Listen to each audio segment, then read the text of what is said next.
வணக்கம் and welcome to அரசியல் பேட்டை. வணக்கம் சார். சார், வருஷம் தொடங்கி முதல் முறையா சட்டசபை கூடியிருக்கு. இருந்தாலும் ஆளுநர் எப்பவுமே இந்த 4 வருஷமா அவர் என்ன பண்ணாரோ அதே தான் இந்த வருஷமே பண்ணிட்டாருன்னு தான் சொல்லணும். ஆனா அவருக்கு சொல்லக்கூடிய சாக்கு என்னவா இருக்குன்னா, தேசிய கீதத்தை முதல்ல ப்ளே பண்ணல, அதனால தான் அவர் வெளியில போறாரு அப்படின்ற மாதிரி. ஆனா தமிழ்நாடு அரசு சார்பா எழுதி கொடுக்கப்பட்டதை அவரால் வாசிக்க முடியல, அந்த விஷயங்களை அவரால் ஏத்துக்க முடியல அப்படின்றது ஒண்ணு இருக்கு. ஏன்னா இப்ப தமிழ்நாடு அரசு கொண்டு வந்த திட்டங்களையும் பெருமைப்படுத்தி அவர் பேசணும். அது பெருமைப்படுத்தி மிகைப்படுத்தி கிடையாது, இருக்கிறத பேசினாலே அது அப்படிதான் இருக்கும். பட் அது அவருக்கு ஒப்பலை அப்படின்றதால தான் வெளியில போனதா பார்க்கப்படுது. முதலமைச்சர் அவர்களும் கான்ஸ்டிடியூஷனல் அமெண்ட்மெண்ட் தான் கொண்டு வரணும், இனிமேல் ஆளுநர் உரையே தேவையில்லை அப்படின்றது, அதாவது பாஜக ஆளாத மாநிலங்கள்ல இது கொண்டு வரணுன்ற மாதிரி முதலமைச்சர் அவர்களும் சொல்லியிருக்காங்க. ஸோ இதை பத்தி குறிப்பா இந்த ஆளுநர் உரைங்கிறது என்னன்னா, ஒரு அரசு கடந்த ஆண்டில் என்ன மாதிரியான செயல்பாடுகளை செய்திருக்கிறது, அது அந்த அரசினுடைய செயல்பாடு எதை நோக்கி இருக்கிறது, யாரை நோக்கி இருக்கிறது அப்படிங்கிறதுக்கு தொடர்பாக தான் இருக்கும். அந்த ஆளுநர் உரை என்பது ஒரு மரபு, அவ்வளோதான். ஆளுநருக்கு என்று ஒரு கருத்து இருக்குது, அதை அவர் சட்டமன்றத்தில் சொல்ல வேண்டியது அப்படிங்கிறது தேவை கிடையாது. ஆளுநர் என்பவர் இந்தியாவுடைய மாநிலங்களில் ஒன்றிய அரசினுடைய கண்காணி பொறுப்பாக போட்டிருக்காங்க. அவருக்கு ஜனாதிபதிக்கு என்ன சட்ட விலக்கு கொடுக்கப்பட்டிருக்கோ அதே அளவுக்கான சட்ட பாதுகாப்பும் இவருக்கு இருக்குது, ஆளுநருக்கு. இவர் மீது நேரடியாக வழக்கு தொடர முடியாது, எல்லா வகையான சட்ட பாதுகாப்பு. இவர் கொலையே செய்தாலும் ஒரு ஆளுநர் கொலை செய்தாலும் கூட அவர் கைது செய்ய முடியாது. அந்த அளவுக்கான ஒரு சட்ட பாதுகாப்பு மிக்க ஒரு இந்தியாவில் உயரிய பகுதி ஜனாதிபதிக்கு எப்படி ஒரு பதவி இருக்குதோ அதற்கு இணையான ஒரு எல்லா விதமான இது கொண்டது ஆளுநர் பதவி. அப்போ அவர்கள் ஒவ்வொரு மாநிலங்களும் எதுக்காக நியமிக்கிறாங்கன்னா, காங்கிரஸ் கவர்மெண்ட்டில் அதாவது அன்றைக்கு இருந்த காங்கிரஸ் ஆளாத மாநிலங்களில் ஒரு தங்களுடைய தேவை இருக்கும், அங்கே ஒரு தங்களுடைய ஆள் ஒருத்தர் வேணும் அப்படிங்கிறதுக்காக நியமிக்கிறாங்க. அது ஒரு காங்கிரஸ் மாநிலங்கள் ஆட்சி பண்ணும்போது 12 மாநிலங்கள் ஆட்சி பண்ணும்போது அது ஒரு தேவை இல்லாமல் இருந்துச்சு. இந்தியாவுடைய மாநிலங்கள் பெருக அந்தந்த மாநில கட்சிகள் ஆட்சி வருது. 50களுக்கு பிறகு 60களுக்கு பிறகு மாநில கட்சிகளுடைய ஆட்சிகள் வரும்போது இந்த கவர்னருடைய ரோல் பெரிய அளவில் இருக்குது. கவர்னர் ஒரு கையெழுத்து வாங்கிட்டு அந்த மாநிலத்தினுடைய ஆட்சியை கலைக்க முடியும். அப்படி காங்கிரஸ் 99 முறை இந்தியாவில் இருக்கக்கூடிய காங்கிரஸ் அல்லாத பிற கட்சிகளுடைய ஆட்சியை கலைத்திருக்கு. 99வது முறை கலைக்கப்பட்ட ஆட்சி திமுகவினுடைய ஆட்சி. அதற்கு பிறகு 98வது முறையாக 99வது முறையாக திரு பொம்மை அவர்கள் எஸ்ஆர் பொம்மை அவர்களுடைய ஆட்சியை கலைக்கிறாங்க. அவர் நீதிமன்றத்துக்கு போய் அப்புறம் திரும்ப ஆட்சியை பெற்றுவிட்டு வருகிறார். அது மாதிரியான ஒரு சூழல்லாம் இருக்குது. அப்போ அதற்கு பிறகு காங்கிரஸ் சூழல் தெரியும், அரசியல் ரீதியாக ஒரு பல்வேறு புரிந்துணர்வுக்கு வந்துட்டாங்க. ஸோ அதுக்கப்புறம் அவங்களுடைய நிலைப்பாடு மாறிடுச்சு. ஆனால் இந்த கவர்னர்களுடைய வேலை இப்போ என்னவாக இருந்ததுன்னா, இந்த ஒரு அந்த நாட்டில் இந்த மாநிலத்தில் சட்டம் ஒழுங்கு சரியில்லைன்னு ஒரு அறிக்கை கொடுப்பாரு, உடனடியாக அந்த மாநிலத்தினுடைய ஆட்சியை கலைச்சிடுவாங்க. எஸ்ஆர் பொம்மை ஆட்சியை கர்நாடகா கலைத்ததுக்கு பிறகு அவர் நீதிமன்றத்துக்கு போய் சுப்ரீம் கோர்ட்டில் போய் அவர் ஜெயிச்சுட்டு மீண்டும் ஆட்சியை தொடர்ந்தார். அது வரைக்கும் அந்த நிலைமை இருந்தது. அதற்கு பிறகு இப்போ வரைக்கும் எந்த மாநிலத்தினுடைய ஆட்சியும் இந்த 356ஐ பயன்படுத்தி ஆளுநர் அறிக்கையை பயன்படுத்தி கலைப்பது என்பது நடைமுறையில் இல்லை. ஸோ இந்த மாதிரி ஒன்றிய அரசினுடைய ஒரு கண்காணியாக அவர்களுடைய வேலையை செய்யக்கூடிய, அவர்கள் நினைத்தால் ஒரு ஆட்சியை கவிழ்க்கக்கூடிய ஒரு இதாக ஆளுநர்கள் இருந்தாங்க. அதனால தான் ஆளுநர் பதவி என்பது திமுகவை பொறுத்த வரைக்கும் தேவையே இல்லாதது. எந்த விதமான ஒரு மக்கள் அதிகாரம் இல்லாத ஒரு பதவி எதுக்கு? மக்களால் தேர்ந்தெடுக்கப்பட்ட ஒரு அரசுக்கு மேலே ஒருத்தரை உட்கார வைக்கிறதுங்கிறது எதற்கு? இப்போ ஒரு தமிழ்நாடு சட்டமன்றம் என்பது 234 தொகுதிகளில் இருக்கக்கூடிய மக்கள், ஒட்டுமொத்த தமிழ்நாட்டு மக்களுடைய தேர்ந்தெடுக்கப்பட்ட ஒரு அவை. அதுக்கு தான் மக்கள் அதிகாரம் கொடுத்துருக்காங்க. அதனுடைய பெரும்பான்மை ஒரு சட்டத்தை நிறைவேற்றி அனுப்புனா, ஆளுநர் நான் கையெழுத்து போட மாட்டேன், நான் கிடப்பில் போடுவேன், என்னால் ஹோல்டு பண்ணி வைக்க முடியும், நான் கிடப்பில் போட்டாலே அது மறுக்கப்பட்டதாக அர்த்தம்னு சொல்லி ஒரு தனிநபர் ஒட்டுமொத்த ஒரு மாநிலத்தினுடைய ஒரு சட்ட அவையையும் ஒரே ஒரு தனிநபர் புறக்கணிக்க முடிகிறது, தவிர்க்க அதை கீழே கிழித்து போட முடிகிறதுனா, அப்போ அது ஜனநாயக விரோதமான பதவி தான் அந்த பதவியே. நீங்கள் இப்போ ஆளுநர் பதவி என்பது இந்திய அரசியலமைப்பு சட்டம் கொடுத்துருக்க ஒரு இதுன்னு வச்சுக்கோங்க. ஆனால் ஜனநாயகத்தின் அடிப்படையில் பார்க்க போனால் ஒரு மாநில அரசு, ஒட்டுமொத்த மாநில மக்களே ஒரு அரசை உருவாக்கியிருக்காங்க. அவர்கள் நீட்டுக்கு எதிராக ஒரு தீர்மானத்தை நிறைவேற்றி அனுப்ப முடியாதுன்னு கிடப்பில் போடுவது, திருப்பி அனுப்புவது, நான் இந்த மாதிரி பல விஷயங்களை செய்கிறாரு. அல்லது ஜனாதிபதி காலம் தாழ்த்தி அனுப்பி விடுவது, 2 முறை திருப்பி அனுப்புவது, இது மாதிரி பல வேலைகளை பண்ணுறேன். அப்போ என்னன்னா, ஒரு தனிநபருடைய விருப்பு வெறுப்புகளுக்காக ஒரு அரசு, ஒட்டுமொத்த ஒரு நாட்டு மக்களுடைய நலன் பாதிக்கப்படுகிறது. நம்மளுடைய திருநெல்வேலியில் இருக்கக்கூடிய ஒரு சித்த பல்கலைக்கழகம், அந்த பல்கலைக்கழகத்துக்கு இப்போ வரைக்கும் ஒரு கொடுக்கல. அதுக்கான பல காரணங்கள் சொல்கிறாங்க. ஆனால் ஒரு சித்த மருத்துவ பல்கலைக்கழகத்துக்கு அனுமதி கொடுக்குறதுல உங்களுக்கு என்ன பிரச்சனை? அது இந்த தமிழ்நாட்டினுடைய தேவை இல்லையா? அப்போ இது இவர்களுடைய நோக்கம் என்பது, இவர்கள் ஒரு ஜனநாயக விரோத நடவடிக்கையாக நடக்கிறது அப்படின்னு. இன்னைக்கு நடந்தது பார்த்தீங்கன்னா ப்ரெடிக்டபிளாக இருக்காரு. ஆளுநர் இன்னைக்கு ஓடுவார்னு நேற்றே வந்து எல்லாத்துக்கும் தெரியும். இன்னைக்கு வந்து குறிப்பிட்ட மாதிரி ஆமாம் எல்லாருமே எதிர்பார்த்தது. நேற்று வந்து நான்லாம் வந்து கண்டிப்பாக வந்தோன்னே ஏதாவது பஞ்சாயத்து பண்ணுவார் ஓடுவார்னு சொல்லி. ஏன்னா வந்து இவருக்கான உரை இருக்குது பார்த்தீங்களா, அரசு உரை தமிழ்நாடு அரசின் சார்பில் உரையை தயாரித்து அனுப்புவாங்க. உரையை தயாரித்து அனுப்பியதுக்கு பிறகு அவர் வந்து அப்ஜெக்ஷன் ஏதாவது இருந்துச்சுன்னா சொல்லுவார், அவர் கரெக்ஷன் இருந்தால் சொல்லுவார். அதுக்கு பிறகு மீண்டும் அனுப்புவாங்க. அப்படி அனுப்பி அவர் ஒப்புதல் கொடுத்தப்பட்ட உரை தான் அது. ஆனால் அவர் கொண்டு வந்து வாசிக்க முனைந்தது என்பது வேறு ஒரு செய்தி. அதான் அதுக்கப்புறம் வந்து ஒரு அறிக்கை விட்டுருக்காரு. கரெக்டாக நல்லா பார்த்தீங்கன்னா ஆளுநர் எங்கேருந்து ஓடுவார் அப்படின்னா தமிழ்நாடு சட்டசபையை விட்டு ஓடுவார். ஓடி அவர் வந்து அங்கேருந்து கிளம்பி அவருடைய கார் வந்து உழைப்பாளர் சிலை கூட வரல, அறிக்கை வருது அவர் பேர்லேருந்து. அவ்வளோ வேகமாக டைப் பண்ணி அவர் வந்து ட்விட்டரில் போடுற அளவுக்கு அவர் இருக்காரு. என்ன அப்போ ப்ரீ பிளான்டு. இது வந்து அவர் வந்து முன்கூட்டியே திட்டம். அவர் தேசிய கீதத்தின் மீதெல்லாம் அவருக்கு வந்து பெரிய இதெல்லாம் கிடையாது. என்ன தேசிய கீதம் வந்து இன்னும் அவர் சொல்ல போனால் பாஜக கூட்டணி ஆளக்கூடிய புதுச்சேரி சட்டசபையிலையும் வந்து பாடப்படுவதில்லை. அங்கே இருக்கக்கூடிய ஆளுநர்கள் இன்னும் சொல்ல போனால் இவரை விட பவரான அந்த துணைநிலை ஆளுநர்கள் அரசின் அதிகாரத்துக்குள்ள வந்து கை வைக்கலாம் அந்த அளவுக்கு வந்து யூனியன் பிரதேசங்களால். ஸோ அங்கே இருக்கக்கூடிய ஆளுநர்களே பேசாமல் தான் இருக்காங்க. அங்கேயும் வந்து தேசிய கீதம் இறுதியில் தான் பாடப்படுகிறது. அங்கே இருக்கக்கூடிய தமிழ் தாய் வாழ்த்து அந்த மாநிலத்தினுடைய தமிழ் தாய் வாழ்த்து பாடப்படுகிறது. தமிழ்நாட்டில் வந்து என்னென்னா தமிழ் தாய் வாழ்த்துடன் அவை நிகழ்ச்சி தொடங்கும். அதுக்கு பிறகு வந்து நிகழ்ச்சி நடக்கும். நிகழ்ச்சி முடிஞ்சோடனே வந்து தேசிய கீதம் பாடப்படும். இதுதான் வந்து மரபு. இந்த மரபு தான் வந்து இப்போ 50 ஆண்டுகளுக்கு மேலாக இங்கே கடைபிடிக்கப்பட்டு வருகிறது. அப்போ இருக்கும்போது இவருக்கு என்ன புதுசாக என்ன பிரச்சனைன்னு தெரியல. அப்போ இன்னொன்று இவர் வரும்போது பார்த்தீங்கன்னா கிளம்புனோடனே ஒன்று அறிக்கை வருது வெளியில். அவர் கார் வந்து வரதுக்குள்ளேயுமே வந்து இங்கே ஆங்கிலத்துலேயும் தமிழ்லையும் அறிக்கை வருதுன்னா அப்போ இது வந்து ஒரு முன்கூட்டியே திட்டமிட்டு ஒரு அரசியல்வாதியை போலவே நடந்து கொள்கிறார். அதுக்காக தான் அவர் வந்து பண்ணியிருக்காருன்னு தான் புரிஞ்சுக்க முடியுது. அதில் இது என்னென்னா இவர் தொடரணும். இவர் தொடரும்போது தான் தமிழ்நாட்டு மாநில மக்களுக்கு எதிராக இவர் வந்து ஏன்னா தமிழ்நாடு அரசு இன்றைக்கி வந்து ஒரு பல்வேறு விதங்களில் வந்து ஒரு முன்னேறிய மாநிலமாக போகுது. ஏன்னா இப்போ ஆந்திராவுக்கு கிட்டத்தட்ட ஒன்றிய அரசுடன் கூட்டணியாக இருக்கிறாங்க. சந்திரபாபு நாயுடு அரசுக்கு வந்து பம்ப் பண்ணி வருது ஃபண்டு.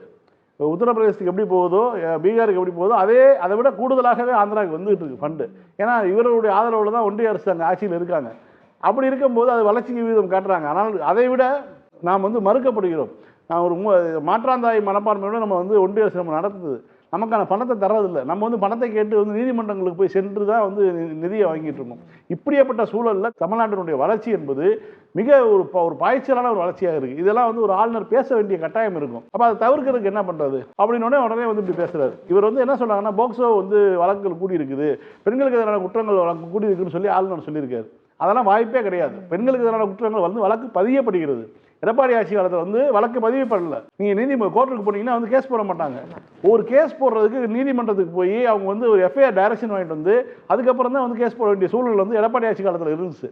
திமுக ஆட்சியில் அப்படி கிடையாது. ஒரு பெண் வந்து கம்ப்ளைண்ட் கொடுத்தாங்கன்னா உடனடியாக வழக்கு பதிவு செய்யப்படுகிறது. பெண்களுக்கு எதிரான குற்றங்கள் உடனடியாக வந்து தீர்க்கப்படுகிறது. அதே மாதிரி போக்சோ வழக்குலேயும் அப்படி தான் வந்து உடனடியாக வழக்கு பதியப்படுகிறது. ஏன்னா நீங்கள் எடப்பாடி ஆட்சி காலத்திலே கூட வந்து போக்சோ வழக்கில் கைது செய்யப்பட்டவர்களுடைய பட்டியல் எடுத்து பாருங்கள். அதில் அரசியல் ரீதியாக பின்புலம் கொண்டவர்களுடைய பட்டியல் எடுத்து பாருங்கள். பாஜக வந்து அதிகமாக இருப்பான். எடப்பாடி ஆட்சி காலத்திலே திமுக ஆட்சியை விட்டுருங்க, எடப்பாடி ஆட்சி காலத்திலே அதான் நிலைமை. ஆனால் இப்படியேப்பட்ட பின்புலத்துடன் உள்ள பாஜகவால் நியமிக்கப்பட்ட ஆளுநர் வந்து போக்சோ வழக்கு பற்றியெல்லாம் தமிழ்நாட்டில் பேசுறதுக்கான எந்த தகுதியும் கிடையாது. இவருக்கு வந்து இவருடைய நோக்கம் என்பது இந்த அரசை எப்படியாவது அமுழுக்கணும், ஒவ்வொரு தடையும் பெர்ஃபார்மன்ஸை வந்து நான் பண்ணணும், தான் வந்து அதனால் அவர் இந்த ரன்னிங் மாஸ்டர்னு ஒரு காட்டணுங்கிற மாதிரி அவர் பண்ணுறாரு, பிளான் பண்ணுறாரு. ஒவ்வொரு அதாவது குறிப்பாக வந்து மைக்கு ஆஃப் பண்ணதெல்லாம் வந்து மிகப்பெரிய ஒரு பொய். அது வந்து கேட்கணும்னு அவர் சொல்லியிருந்தாரு, மைக் அப்பப்போ ஆஃப் பண்ணாங்க. மைக்கெல்லாம் வந்து ஆஃப் பண்ணவே கிடையாது, மிகப்பெரிய பொய் அது. ஆளுநர் ஓகே சார், ஆளுநர் உரை வந்து அவரால் படிக்க முடியல, அந்த இதில் அவர் வந்து ஓடிட்டாரு. அதிமுகவினருக்கு என்ன ஆச்சு சார்? அவங்களுமே வந்து உள்ளே உட்காராம அமளி பண்ணிட்டு அப்படியே வெளியில் போகிற காட்சிகள் பார்க்க முடிஞ்சது. எடப்பாடி பழனிசாமிக்கு எதிர்கட்சி தலைவராக கடைசி சட்டமன்றம் வந்து இதுக்கப்புறம் வந்து இடைக்கால பட்ஜெட் தொடர் வரும். அதுதான் கடைசி. அதுக்கப்புறம் முடிஞ்சு போச்சு. இதுக்கப்புறம் எதிர்கட்சி தலைவராகவாது உள்ள வருவாரா அப்படிங்கிறதே மிகப்பெரிய ஒரு கேள்விக்குறியா இருக்கு நிலைமை. அப்படி என்ன இப்படியான சூழலில் அவங்க வந்து அதாவது மரபை மீறிய விஷயங்கள். ஒன்று, ஆளுநர் வந்து மரபை மீறுறாரு. அரசு கொடுக்கக்கூடிய உரையை அவர் வந்து ஒப்புதல் கொடுத்துட்டாரு. நேற்று இரவு வரைக்கும் அவருக்கு போயிட்டு கரெக்ஷன் போயிட்டு வந்து ஒப்புதல் கொடுத்துட்டார். ஒப்புதல் கொடுக்கப்பட்ட உரையை வந்து புறக்கணித்து விட்டு அவர் ஒரு உரையை பேசுகிறாரு. அப்போ ஆளுநர் உரையை பேசியதாக நாங்கள் கணக்கில் கொள்கிறோம்னு சொல்லி முடிச்சு விட்டார் சிஎம். ஏன்னா இது ஒன்று நடந்துருச்சா? இப்போ எடப்பாடி பழனிசாமி தான் பங்கு ஏதாவது பெர்ஃபார்மன்ஸ் பண்ணணும்ல. அதனால் வந்து இப்போ வந்து நான் வந்து தமிழ்நாடு சட்ட ஒழுங்கு சரியில்லை. எங்கே சரியில்லை? தெரியாமல் கேட்குறேன். சென்னையில் வந்து 2 கொலைகள் நடந்திருக்குது கடந்த 4 மாதங்களில். அதாவது வந்து ஒரு பழிக்கு பழிங்கிற பேரில் வந்து ஒரு 2 கொலைகள் நடந்திருக்குது. 1,40,00,000 பேர் மக்கள் வசிக்கக்கூடிய ஒரு நகரம். அதாவது இங்கே வந்து இப்போ குடியிருக்கக்கூடிய மக்கள்னா 80-85 லட்சம் பேர் மக்கள் இருக்காங்க. அதை தாண்டி வந்து இப்போ தமிழ்நாட்டினுடைய பல்வேறு மாவட்டங்கள் வந்து இங்கே வந்து வேலைக்கு வந்திருக்காங்க. இப்படியாப்பட்ட ஒரு சூழல் இருக்கக்கூடிய ஒரு நகரத்தில் உலகம் முழுக்க எடுத்துக்கோங்க, கிட்டத்தட்ட 14 மில்லியன் மக்கள் வாழக்கூடிய ஒரு நகரம். அந்த நகரத்துக்குள்ளே இருக்கக்கூடிய குற்ற செயல்களுடைய எண்ணிக்கை இதெல்லாம் வந்து நீங்கள் கணக்கெடுத்து பார்த்தீங்கன்னா சென்னை மாநகரத்தினுடைய குற்ற செயல்களுடைய எண்ணிக்கை மிக குறைவாக தான் இருக்குது. மிக மிக மிக மிக குறைவாக இருக்குது. இப்படியாப்பட்ட சூழலில் இவர்கள் எதை வைத்து கொண்டு சட்ட ஒழுங்கு சரியில்லைங்கிறாங்க. சட்ட ஒழுங்கு சரியில்லைன்னா சாத்தான்குளத்தில் அமைதியாக வந்து இருந்த போலீஸ்காரர்களுக்கு வந்து ஸ்க்ரீன் கார்டு, மொபைலில் ஸ்க்ரீன் கார்டை ஒட்டி கொடுக்க மாட்டேன்னு சொன்ன ஒரு காரணத்துக்காக அப்பாவையும் மகனையும் கூட்டிகிட்டு போய் வச்சு அடிச்சே கொண்டாங்க. அதுதான் சட்ட ஒழுங்கு சரியில்லை. எடப்பாடி பழனிசாமியினுடைய ஆட்சியில் வந்து நீதி கேட்டு போன 1,00,000 பேர் மனு கொடுக்க போனவர்கள் வந்து சுட்டுக் கொல்லப்பட்டாங்க. அதில் 17 பேர் வந்து செத்து போனாங்க. அதுதான் வந்து சட்ட ஒழுங்கு சரியில்லாத ஆட்சி. சட்ட ஒழுங்கு சரியில்லாத ஆட்சிங்கிறது எடப்பாடி பழனிசாமி சொல்றதுக்கு எந்த விதமான தகுதியும் கிடையாது. ஏன்னா ஒரு முதலமைச்சர் வந்து எப்படி எம்ஜிஆர் ஆட்சியில் விவசாயிகள் சுட்டுக் கொல்லப்பட்டாங்களோ, எப்படி ஜெயலலிதா ஆட்சி காலத்தில் வந்து பட்டியலின மக்கள் சுட்டுக் கொல்லப்பட்டாங்களோ, அதே போல இந்த எடப்பாடி ஆட்சி காலத்தில் வந்து இப்போ தூத்துக்குடி நகரத்தைச் சேர்ந்த எளிய மக்கள், சாமானிய மக்கள், மீன்பிடி தொழிலாளர்கள் இவர்கள் சுட்டுக் கொல்லப்பட்டாங்க. இந்த மாதிரியான ஒரு ஆட்சியை நடத்திவிட்டு இவர் வந்து சட்ட ஒழுங்கு செல்லுங்கிறாரு. இன்னைக்கு சட்ட ஒழுங்கு ரேட்டில் வந்து தமிழ்நாட்டை எடுத்து பாருங்க. அதாவது தமிழ்நாடு இப்போ என்ன அரசு என்ன பண்ணுறாங்கன்னா, ப்ராப்பராக ஸ்டேஷனுக்கு போனால் கேஸ் போடுறாங்க. நீங்கள் உத்தரப்பிரதேசத்தில் வழக்குக்கு போன ஒரு பொண்ணை வந்து அதாவது கொடுக்க போன பொண்ணை ரேப் பண்ணி அனுப்புனாங்க. அப்பாவை கொலை பண்ணாங்க, அதை அடிச்சே கொலை பண்ணாங்க. ரேப்புக்கு போய் கம்ப்ளைண்ட் பண்ண ஒரு பண்ண இந்த மாதிரியான ஒரு மாநிலங்கள் இருக்கக்கூடிய சூழலில் நம்ம தமிழ்நாட்டில் வந்து நீங்கள் வந்து இந்த மாதிரி ஒரு காரணத்தை சொல்லிட்டு போகணுங்கிறது ஒரு அரசியலுக்காக பண்ணுறாரு. ஆனால் அவர் வந்து போய் பார்த்துக்க வேண்டியதான். சிவாஜி பார்த்துட்டு போவார்ல, ரஜினி படம் வெற்றி கொடி கட்டு பாடுவார், அந்த படத்தில் சிவாஜி பார்க்குற மாதிரி வந்து எடப்பாடி வந்து தமிழ்நாடு சட்டமன்றத்தை பார்த்துக்க வேண்டியதான் ரவுண்ட் அடிச்சு. சார் இப்போ ரீசெண்டாக ஒரு 2 நாளைக்கு முன்னாடி மகளிர் உரிமை தொகை வந்து நம்ம கொடுத்துட்ருக்கோம். ஆனால் அவர் வந்துட்டு நாங்கள் 2,000 ரூபாய் வந்து கொடுக்க போகிறோம் அப்படின்ட்டு. என்ன அப்படின்னா பொங்கலுக்கு முன்னாடியிலேருந்தே இந்த பொங்கல் செலிப்ரேஷன் வந்து ஆரம்பிச்சிருச்சு. 3,000 ரூபாய் ப்ளஸ் பொங்கல் தொகுப்பு கொடுக்குறது, 1,000 ரூபாய் மகளிர் உரிமை தொகை போயிருக்கோம். அங்கங்கே எல்லா மாவட்டத்துலையுமே வந்து பொங்கல் செலிப்ரேஷன் பண்ணோம், போட்டிகள் அதுக்காக நடத்தணும் அப்படின்ட்டு வந்து ஒரு பக்கம் நடந்துச்சு. கலெக்டர் ஆஃபீஸ்லலாம் எல்லாம் கலெக்டர் ஆஃபீஸ்லேயுமே அரசு அலுவலர்களை வச்சு அங்கே ஒரு பொங்கல் செலிப்ரேஷன் போயிட்டுருக்கு. இப்படி எல்லா இடத்துலையுமே சுற்றி பொங்கல் செலிப்ரேஷன் அப்படின்ட்டு இருக்கும்போது இவருக்கு என்ன பண்ணணும்னே தெரியாம இப்படி ஒரு அனௌன்ஸ்மெண்ட் வந்து கொடுக்குறாரு. 10ஆம் பொங்கல் முடிஞ்சிச்சு, அந்த தொகுப்பு வாங்காதவங்க எல்லாம் வந்து இனிமேலும் போய் வாங்கிக்கலாம் அப்படின்ற ஒரு அனௌன்ஸ்மெண்ட்டும் கவர்மெண்ட் சபை வந்து இப்ப எடப்பாடி அவருடைய மனநிலை என்னவா இருக்கும்? அதுல வளர்றதானா இதெல்லாம் 2,000 ரூபாய் தரப்போறேன் இதை தரப்போறேன்னு சொல்றோம். இல்ல வழக்கமா நம்ம சொல்றதானே, திமுகவினுடைய தேர்தல் அறிக்கை வெளியான உடனே லாய்டு ரோட்ல இருக்கக்கூடிய ஜெராக்ஸ் கடைகள் பரபரப்பாயிரும் அப்படின்னு சொல்லி. ஏன்னா வந்து திமுக எதெல்லாம் சொல்லி இருக்குதோ கூடுதலாக போட்டுக்கோ அப்படின்னு. இந்த நானும் ரவுடி தான் படத்தில் ராதிகா சொன்ன மாதிரி போட்டுக்குங்கம்மா ஒரு அப்படிங்கிற மாதிரி 6 செகண்ட் போட்டுக்கோ. அது மாதிரி வந்து வேர்ல்டு ரெக்கார்டு அதான் அது மாதிரி வந்து தான் வந்து இவங்க திமுக 1000 ரூபா கொடுக்க போதுன்னு அறிவிச்சோன்னா கடந்த முறை 1200 அறிவிச்சாரு. இன்னொரு இதே மாதிரி நம்மளுடைய நியூஸ் சேனல் மாதிரி இன்னொரு நியூஸ் சேனலுக்கு வந்து எடப்பாடி பேட்டி கொடுத்தாரு. அதில் வந்து நீங்கள் 1200 அறிவிச்சிங்களே அப்படின்னு கேட்கும்போது அதெல்லாம் கொடுக்க முடியாதுங்க, அன்றைக்கி தேர்தலுக்காக அறிவிச்சது, இந்த 1000 ரூபாயை திமுகவால் கொடுக்க முடியாது, அதெல்லாம் வந்து மக்களை ஏமாத்துறதுக்காக திமுக பண்ண வேலைன்னு சொல்லி பேசினார்.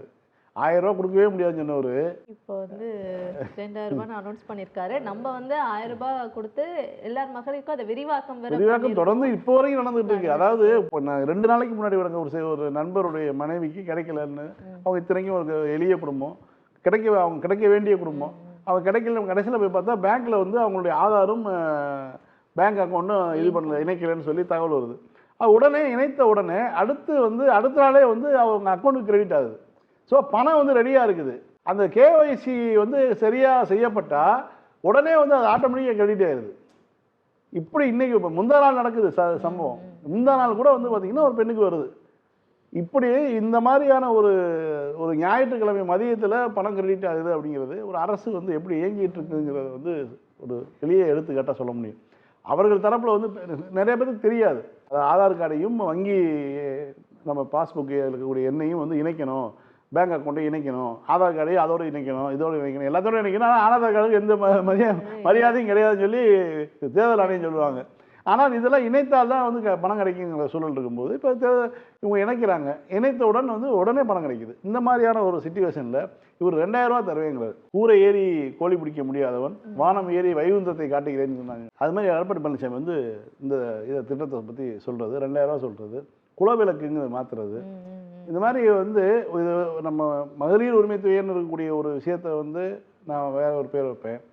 பெண்களுக்கான அந்த புதுமை பெண் திட்டம்னு சொல்லி நம்ம வந்து படிக்க வைக்கிறோம். 1000 ரூபா கொடுத்து வருஷம் 12,000 ரூபா கொடுத்து நம்ம படிக்க வைக்கிறோம்.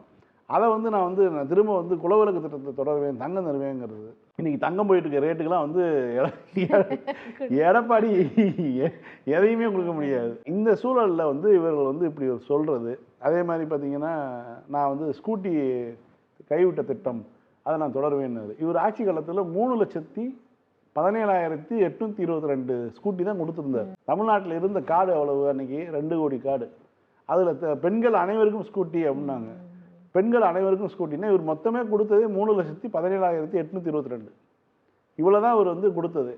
இப்போ இவர் வந்து திரும்ப வந்து கொடுக்குறேன்னா யார் நம்புவா? அந்த 3 லட்சம் ஸ்கூட்டி எங்கேயாவது பார்த்தீங்களா? கலைவாணர் அரங்கத்தில் ஒரு நிகழ்ச்சியில் ஜெயக்குமார் எல்லாம் ஆரம்பிச்சு வச்சுட்டாங்க, அதோட சரி. அதுக்கப்புறம் வந்து நீங்கள் அது கணக்கில் தான் காட்டப்பட்டது. வழக்கம் போல் அதிமுக ஆட்சியில் எப்படி நடக்குமோ அது மாதிரி லெஜரில் எழுதப்பட்டு லெஜர்லேயே திருடப்பட்ட ஒரு இது. அது எங்கேயாவது நம்ம அதில் ஒரு ரீசெக் பண்ணி ஒரு கோர்ட்டில் போட்டு அதை வழக்காக போட்டு எதாவது பண்ணாங்கன்னா மாட்டிக்குவாங்க. அந்த அளவுக்கான ஒரு திட்டம் அது. இந்த மாதிரி பல திட்டங்களை வந்து அவங்க வந்து வாயில தான் சொன்னாங்க, செய்யவே இல்லை. 2016 எல்லா பெண்களுக்கும் எல்லா ரேஷன் கார்டு உள்ளவங்களுக்கும் வந்து மொபைல் ஃபோன் தருவோம்னு சொன்னாங்க. ஜெயலலிதா இருக்கும்போது சொன்ன வாக்குறுதி. அடுத்த 5 வருஷம் ஆட்சி பண்ணாங்க, ஏதாவது பண்ணாங்களா? எதுவுமே கிடையாது. இந்த மாதிரி எடப்பாடி பழனிசாமியை பொறுத்த வரைக்கும் என்னன்னா, திமுக கேட்குறாருல்ல 505 வாக்குறுதி எவ்வளோ பண்ணீங்க அப்படின்னு கேட்குறாருல்ல, இவங்க செஞ்சதில் ஏதாவது செஞ்சாங்களா? ஒன்றுமே செய்யலை. அதனால் இவர்கள் மக்கள் நம்ப மாட்டாங்க. போன தேர்தலில் 2021 தேர்தலையே திமுக 1000 ரூபா அறிவித்த போது இவர் 1500 500 அறிவிச்சாரு. ஜெயிச்சது யாரு? வெற்றி பெற்றது திமுக தானே. அப்போ மக்கள் யாரை நம்புறாங்க? இவர் மூஞ்சியை பார்த்தா பிராருன்னு தெரியுது. அதனால இவர் நம்ப மாட்டேங்கிறாங்க. பிற கலைஞர்களாக இருக்கட்டும், அவங்களுக்கு வந்து சாகித்ய அகாடமி உள்ளிட்ட பல விருதுகள் வழங்கப்பட்டு அவங்கள வந்து என்கரேஜ் பண்ண மாதிரியும் அவங்களுடைய வேலைக்கு அங்கீகாரம் கொடுக்கப்பட்ட மாதிரியும் விருதுகள்லாம் வழங்கப்பட்டு இருந்தது. ஆனால் இப்போ வந்து பாஜக என்ன சொல்லுதுன்னா, சாகித்ய அகாடமி உள்ளிட்ட சில விருதுகள்லாம் வந்து நீங்களே தன்னாட்சியை இனிமேல் வந்து செயல்பட முடியாது, நீங்கள் யார் யாரை செலக்ட் பண்ணுறீங்கன்ற லிஸ்ட்டை வந்து எங்களுக்கு அனுப்புங்க, நாங்கள் வந்து அதை ஷார்ட் லிஸ்ட் பண்ணுறதோ ஃபைனலைஸ் பண்ணுறதோ நாங்கள் அதை பார்த்துக்குறோம் அப்படின்ற ஒரு விஷயத்த சொல்லியிருக்காங்க.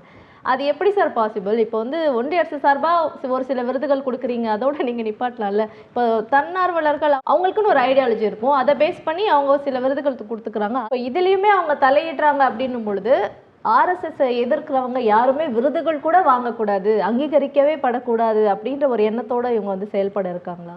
பொதுவாக கலை சார்ந்த விஷயங்களில் வந்து இன்றைக்கி இவங்களுடைய தலையீடு வந்து மிகப்பெரிய அளவில் இருக்குது. குறிப்பாக சாகித்ய அகாடமி. சாகித்ய அகாடமி எப்படிங்கிறது அப்படின்னா, இதே பாஜக ஆட்சியில் இமயம் எழுத்தாளர் நம்மளுடைய திராவிட முன்னேற்ற கழகத்தை சேர்ந்தவர் இன்றைக்கு ஆயுதலாளர் மற்றும் பழங்குடியினர் ஆணையத்தில் வந்து ஒரு உறுப்பினராக இருக்கிறார். அவருடைய ஒரு நாவலுக்கு வந்து பரிசு கிடைக்குது. அப்படிங்கும்போது அப்போ அது ஓரளவுக்கு ஜனநாயகத்தன்மையோடு இருக்காங்க. பாஜகவினுடைய இன்ஃப்ளூயன்ஸ் இல்லை, ஆர்எஸ்எஸ்னுடைய இன்ஃப்ளூயன்ஸ் இல்லை அப்படின்னு புரிஞ்சுக்கலாம். ஒரு திமுக வேட்டி கட்டிய ஒரு எழுத்தாளர். நீங்கள் எழுத்தாளர்களை வந்து திமுக வேட்டி கட்டிய ஒரே ஒரு எழுத்தாளராக தான் பார்க்க முடியும். அதுக்கு முன்னாடி கலைஞர் இருந்தார் அப்படி தான் சொல்ல முடியும். பல்வேறு எழுத்தாளர்கள் இருந்தாலும் ஒரு சாகித்ய அகாடமி வாங்குறாரு அப்படின்னா அப்போவும் கூட வந்து தன்னுடைய அரசியல் அடையாளத்தை மாற்றிக்காதவர் இமயம். அவருக்கு வந்து கிடைக்குது, 2 ஆண்டுகளுக்கு முன்பு கிடைத்தது. அப்படி கிடைக்கும்போது அது ஒரு அந்த அகாடமி மீதான ஒரு நம்பிக்கை வருது. சரி, அப்போ வந்து அவங்க வந்து ஒரு பக்கசார்பு இல்லாமல் நடந்துக்கிறாங்கன்னு சொல்லிட்டு இப்போ எழுத்தாளர் தமிழ்ச்செல்வனுடைய ஒரு இதுக்கு புத்தகத்துக்கு தேர்ந்தெடுக்கப்பட்டதாக செய்திகள் வெளியாயிருச்சு. அவர் அறிவிக்கப்பட இருக்கிறார். அது எப்படின்னா, சாகித்ய அகாடமி அறிவிப்பதற்கு முன்பாக அந்த அகாடமிலேருந்து ஃபோன் வரும். ஃபோன் வந்து இந்த மாதிரி உங்களுக்கு இருக்கக்கூடிய இந்த பரிந்துரை லிஸ்ட்டில் உங்கள் பேர் இருக்குது, ஒருவேளை கொடுத்தா நீங்கள் சேர்ந்திருக்கப்பட்டீங்கன்னு சொல்ல மாட்டாங்க. ஒருவேளை கொடுத்தா நீங்கள் வந்து வாங்கிக்குவீங்களா, மறுத்துடுவீங்களான்னு கேட்பாங்க. ஒப்புதல் வாங்கிக்குவாங்க. அப்படி ஒப்புதல்லாம் வாங்கினதுக்கு பிறகு அந்த லிஸ்ட்டு வந்து எப்படியோ வெளியாயிருச்சு. வெளியான உடனே தமிழ்நாட்டில் இருக்கக்கூடியவர்கள், குறிப்பாக இது இந்த அரசியல் என்பது தமிழ்நாட்டிலேருந்து தான் வந்து ஒன்றிய அரசுக்கு கடத்தப்பட்டது. இந்த விஷம் என்பது இங்கேருந்து அங்கே போயிருக்கு, தமிழ்நாட்டிலேருந்து தான் போயிருக்கு. உடனடியாக தமிழ்ச்செல்வனுடைய பின்னணி என்பது ஒரு இடதுசாரி பின்னணி. அப்போ அவருடைய அந்த ஒரு அரசியல் அடையாளத்தெல்லாம் விட்டுட்டு அவர் எழுத்தில் என்ன பண்ணியிருக்காரு அதை பாருங்க நீங்கள், அப்படிங்கிறது தான் முக்கியம். அப்போ வந்து நீங்கள் பல்வேறு விதமான இலக்கியவாதிகள் இருக்காங்க. இன்றைக்கி அவர்களுடைய எழுத்துக்களை நம்ம பார்க்குறோம். பாரதியாருடைய கருத்துக்களில் கடுமையான முரண்பாடுகள் கொண்ட இயக்கத்தினர் திராவிட இயக்கத்தினர். ஆனாலும் கூட ஒரு கட்டத்தில் வந்து அண்ணா வந்து பாரதியாரை பற்றி நல்லபடியாக எழுதியிருக்காரு. பாரதிதாசன் சொல்லி இந்த இயக்கத்தினுடைய தலைமை கவிஞராக இருந்து கடைசி வரைக்கும் வந்து இருந்த கனக சுப்புரத்தினம் தன்னுடைய பெயரை பாரதிதாசன் என்பதை கடைசி வரைக்கும் வச்சிருந்தார். ஒரு பாரதிக்கு தான் தாசன் அடிமையாக இருப்பேங்கிறது தான் அதனுடைய பொருள். அப்படியான ஒரு சுயமரியாதை இயக்கத்தில் இருந்தாலும் கூட அப்படி ஒரு பெயரை வைத்து கொண்டு தான் இருந்தார். ஆனால் அதுக்கான காரணம் என்னென்னா அவருடைய பொய்டிக் வேல்யூஸ், அவர் என்னென்ன பண்ணார், அதில் அவருடைய கவித்தன்மை என்னென்ன பண்ணார், அவருடைய இலக்கியங்கள் எப்படி இருக்குது அப்படிங்கிறதுக்கான ஒரு ஒப்பளிப்பு தான் அது. ஆனால் இவர்கள் என்ன பண்ணுறாங்கன்னா அதில் அரசியல் உள்ள கொண்டு போகிறாங்க. தமிழ் சொல்லணும் ஏற்கனவே வந்து இமயத்துக்கு கொடுத்துருக்காங்க. அப்போ இப்போ திமுகவை சேர்ந்த ஒருத்தருக்கு போய் அடுத்து வந்து 2 ஆண்டுகளில் வந்து ஒரு இடதுசாரி பின்புலம் கொண்டு ஒருத்தருக்கு போகுதுன்னா அப்போ வந்து நம்ம என்ன இது எதுக்காக நம்ம இருக்கோம் அப்படிங்கிற மாதிரி வந்து நிப்பாட்டி வைக்கிறதா. இந்த மாதிரி வந்து இதெல்லாம் வந்து சர்வாதிகாரம். இந்த சர்வாதிகாரம் வந்து ஹிட்லருடைய பண்புகளில் ஒன்று. இவர்கள் வந்து இவங்க எங்கே போய் நிற்க போகிறாங்க என்பதை காட்டுவதற்கான இதுதான் இது. இப்போ தமிழ் வரும்போது சென்சார் போர்டுன்னு ஒன்று கொண்டு வந்து அதில் தலையிட்டாங்க. இப்போ எழுத்தாளர்கள் படைப்பாளிகளுக்குன்னு வரும்பொழுது ஆமாம் இப்படி இதில் இப்போ நீங்கள் துரந்தர் படமே எடுத்துக்கங்களேன். துரந்தர் படத்துக்கு எந்த பிரச்சனையும் வரலையே. துரந்தர் படம் வந்து இத்தனைக்கும் வந்து அந்த படத்தினுடைய கதையே வந்து இந்தியாவுக்கு எதிரான ஒரு தாக்குதல், இது எப்படி திட்டமிடுறாங்க, எப்படி நடத்துகிறாங்க அப்படிங்கிறது தான். ஆனால் அதுக்கு எந்த பிரச்சனையும் வரலையே. நீங்கள் எவ்வளோ அழகாக வந்து கலையில் வந்து ஒரு குறிப்பிட்ட சிறுபான்மையின் மீது ஒரு வன்மத்தை வரட்டும், ஆனால் அது வந்து கலைத்தன்மையோடு பண்ணும்போது எந்த பிரச்சனையும் இல்லாமல் பண்ணுறாங்க இல்லை. இங்கே வந்து ஆனால் எவ்வளோ தூரம் வந்து சென்சார் போர்டை வச்சு அரசியல் பண்ணுறாங்கன்னு நம்ம புரிஞ்சுக்கணும். ஆனால் சென்சார் போர்டை வச்சு அரசியல் பண்ணும்போது அதை எதிர்த்து குரல் கொடுக்கணும். வேடிக்கை அமைதியாகவே இருக்கக்கூடாது. அது ஒரு பிரச்சனை இருக்குல்ல. தான் வந்து அடித்தால், தன் மீது அடி விழுந்தால் ஒன்று திரும்ப அடிக்கணும், திரும்ப ரியாக்ட் பண்ணணும், குறைந்தபட்சம் அளவாவது செய்யணும். உன்னால் எதிர்க்க முடியாத ஆளாக இருந்தால் நீ எதுவுமே பண்ணாமல் இருந்தேன்னா, அல்லது உனக்கு சப்போர்ட் பண்ணுறவனுக்கு நன்றினாவது போட்டிருக்கலாம். எதுவுமே போடாமல் நீ அமைதியாக இருந்தேன்னா அப்போ ஓமையில தான் தப்பு அப்படிங்கிற மாதிரி இல்லை. அது ஒரு பிரச்சனையாக இருக்குது. இப்போ என்னென்னா தமிழ்நாடு அரசு அறிவித்திருக்கிறது. ரொம்ப முக்கியமான இடத்துக்கு வரேன். குறிப்பாக தமிழ்நாடு அரசு அறிவித்திருக்கக்கூடிய விஷயம் வந்து மிக மிக மிக சிறப்பானது. ஏனென்றால் நான் வந்து ஒரு பேரலல் இந்தியாவாக பார்க்குறோம். இப்போ இந்தியா என்பது வந்து நாம் எதாவதுன்னா அண்ணா ஏற்றுக்கொண்ட இந்தியா. 60களில் எண்ணி துணிய கர்மம் என்று அண்ணா எழுதினார் பார்த்தீங்களா. திராவிட நாடு கோரிக்கை கைவிட்டதுக்கு பிறகு வந்து அண்ணா ஏற்றுக்கொண்ட இந்தியா, அதற்கு பிறகு நடைபெற்ற அரசியல், அதற்கு பிறகு தொடர்ந்து வந்த கலைஞருடைய அரசியல், இன்றைக்கு நம்முடைய முதலமைச்சருடைய அரசியல், எல்லாவற்றையும் சேர்த்து வைத்து பார்க்கும்போது நாம் விரும்பிய இந்தியா எப்படி இருக்கணும், நாம் விரும்பிய நமக்கு சொல்லப்பட்ட இந்தியா எப்படி இருந்தது, வேற்றுமையின் ஒற்றுமை, எல்லா மதத்தினரும் வந்து சமம், எல்லாம் இப்படி ஒரு இந்தியாவை நம்ம விரும்பணும் இல்லையா. அப்படி ஒரு இந்தியாவாக நம்ம இருக்கும் எப்படி இருக்குங்கிறதுக்கான எடுத்துக்காட்டாக அந்த தமிழ்நாடு அரசு அறிவித்திருக்கக்கூடிய இந்த விருதுகளை சொல்லலாம். குறிப்பாக அவர்கள் இருக்கக்கூடிய மொழிகள், எந்தெந்த மொழிகளை தேர்ந்தெடுத்திருக்காங்க, மொழிகள் அப்படின்ட்டு சொல்லியிருக்காங்க. இந்திய மொழிகளில் அதை இந்தியை தவிர்த்திருக்காங்கல்ல, அது வந்து உடனே வந்து இது பண்ணுறாங்க. ஏன்னா செம்மொழி கிடையாது, அதுக்கு வேணால் ஒரு பின்புலம் கிடையாது அப்படிங்கிறது ஒன்று. ஏன்னா இன்றைக்கி கிளாசிக்கல் லாங்குவேஜ்ங்கிறது இப்போ 600-700 வருஷம் வரைக்கும் வந்து மொழியியலாளர்கள் வந்துட்டாங்க. 1000 வருஷம் வச்சுருந்தாங்க. இப்போ 600-700 வருஷம் வரைக்கும் கூட வந்து நிறைய பேர் சொல்கிறாங்கன்னு வச்சுக்கோங்களேன். இப்படிப்பட்ட சூழலில் இந்த அறிவிப்பு என்பது ரொம்ப பதட்டத்துக்குள்ளே இருக்குது. யாருக்குன்னா ஆப்போசிஷன். ஏன்டா அப்படி வேலையை பார்த்தோம் ஏன்னு கேட்டிங்கன்னா, இந்த மொழிகளில் எழுதக்கூடிய எழுத்தாளர்கள் இந்த பரிசுக்காக இல்லை, இந்த அங்கீகாரம் இருக்கு இல்லையா. ஒரு மாநில அரசு ஒரு மிகப்பெரிய ஒரு அங்கீகாரத்தை கொடுக்குது. நமக்கு அடுத்து வந்து சிறந்த எழுத்து தமிழ்நாட்டுக்கு அடுத்து வந்து கேரளாவில் எழுதுகிறாங்க, கர்நாடகாவில் எழுதுகிறாங்க, ஆந்திராவில் எழுதுகிறாங்க. இந்த 4 மாநிலங்களில் மட்டும்தான் செழுமையான இலக்கியங்கள் இருக்கின்றனங்கிறது ஒரு உண்மை. இதை தாண்டி பார்த்தீங்கன்னா வந்து வங்கத்தில் இருக்குது, இந்த மாதிரியான மராத்தியில் இருக்குது. இந்த மாதிரி இதை தான் நம்ம இணைச்சிருக்கோம். இணைத்திருக்கக்கூடிய இந்த மாலை மாதிரி வந்து இணைச்சிருக்கோம் பார்த்தீங்களா. ரொம்ப சரியான ஸ்டெப் வந்து முதலமைச்சர் எடுத்து வச்சிருக்காரு.